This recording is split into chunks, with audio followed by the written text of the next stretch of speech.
What's up everyone, Big Dan here, and today I'm going to show you how to get the most expensive car in Cyberpunk 2077, the Rayfield Aerondight S9, aka Guinevere, the motherfucking Geralt of Rivia special. As many of you probably already know, this car shares the same name as the legendary sword, Aerondight, from the Witcher Trilogy, one of the many Easter eggs in this game. It's also a reference to Sir Lancelot's sword of the same name, so don't come at me in the comments, I know that too. Stick around until the end of the video if you're interested in more background lore on the car. Now if you played as a street kid, you'll recognize the Aerondight as the car you were contracted to steal during the prologue. You know, another heist that ended poorly for Jackie and V. Well, you can actually buy this car later in the game, granted that you have enough eddies and street cred to do so.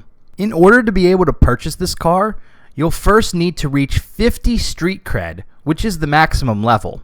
Incapacitating enemies and completing missions earns you street cred, so if you haven't reached 50 yet, just keep playing until you do. Once you reach 50 street cred, you'll receive a text message from Wakako offering to sell you the car. You may need to fast travel or drive to Japantown near Wakako's parlor in order to trigger the text message. But once you do, just select the car mission from your journal and head to the location in North Oak where the Aerondight is parked. Then simply walk up to it and purchase it for the modest sum of 225,000 eddies. If you don't have enough Eurodollars yet, then check out my video on the fastest ways to make money in Cyberpunk 2077. Card on the screen and link in the description. This car is pretty dope and drives like a dream. Well, a dream for Cyberpunk's janky driving mechanics, that is.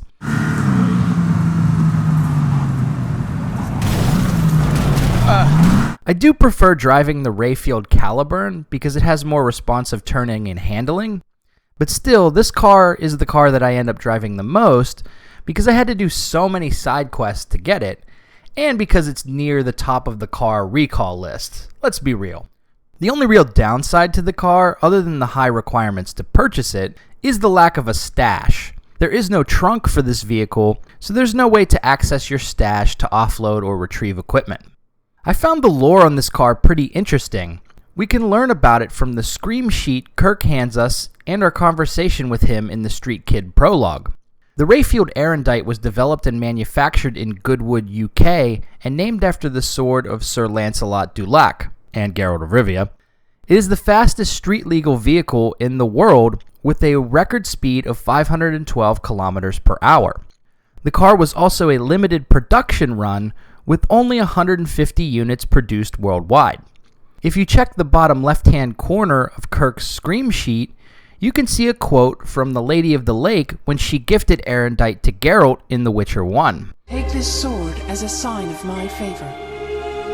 Once the blade of a great warrior, it lay in the depths for ages, awaiting your arrival. According to Kirk, there are only 4 Aerondight cars in Night City. 1. Rayfield Regional Director. 2. Mayor Ryan. 3. A rental service. And 4? Number 4 will belong to my client, just as soon as you clep it for me, that is. That 4th one is owned by Kaori Fujioka, a supposed Arasaka employee. We never really learn anything more about him, other than he seems like a gigantic asshole. I suggest you toss them in the sea. Cuff leg's broken so this trash doesn't float. Now, Kirk isn't the most reliable source of information, so we don't even know if this guy works for Arasaka or not, and his information about there only being 4 Aerondights in Night City wasn't 100% accurate either, because Johnny Silverhand's old bandmate Carrie Eurodyne has a Rayfield Aerondight as well. All right, I'll give him that one. That is, unless he rented it from that rental service that Kirk mentioned. Wakako's text message has more details about the specific car we can purchase later in the game. V, I have a great deal for you. A Rayfield Aerondight Guinevere. It belonged to the ambassador of Argentina. That is, until the country returned to martial law, and the only thing waiting for him there was a noose. So he sold everything he could and fled the city. He didn't try to bargain with me, the sign of a smart man.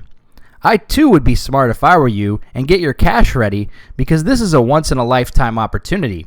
The world ain't exactly teeming with these beauties. Everyone wants to be unique, stand out, be noticed. I know you do too. The Aerondight can make that happen. So there you have it, how to buy the most expensive car in Cyberpunk 2077, as well as a little background lore on the vehicle. If you like this video, be sure to subscribe to Big Dan Gaming for more Cyberpunk and RPG videos. Until next time, this has been Big Dan. See ya!